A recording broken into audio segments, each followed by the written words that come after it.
And dit, the word dit, is the Latin verb to check. So the verb audit actually means to check for gold.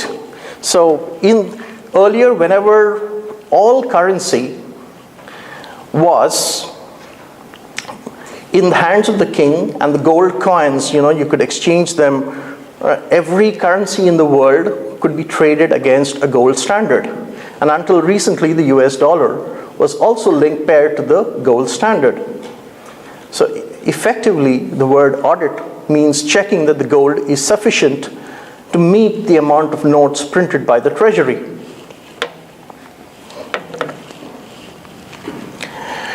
When you are looking at business continuity, you're looking at a whole ecosystem of things that you have to check when you are doing such kind of audits. Especially if you're auditing something as big as the Singapore Stock Exchange, where you're carrying the highest amount of value per nanosecond. What are the things, and this is something you can apply to your own enterprise. What are the things within that? You have your core business, where you look at your distribution channels, your customers, your suppliers. Then could be your vendor audits, which we call your extended enterprise, where you look at doing your third-party due diligence. And finally, you have the business ecosystems, where we talked about crisis communication in terms of your competitors, labor unions, trade associations, investors, regulatory bodies, and other stakeholders.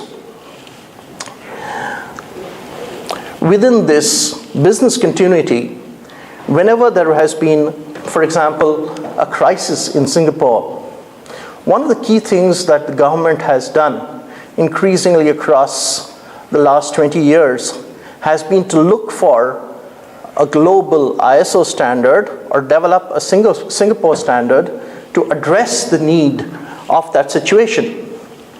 An example in point is ISC itself. A couple of years back,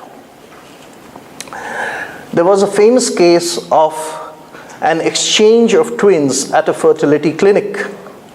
So basically, you could tell that when exchange of babies rather.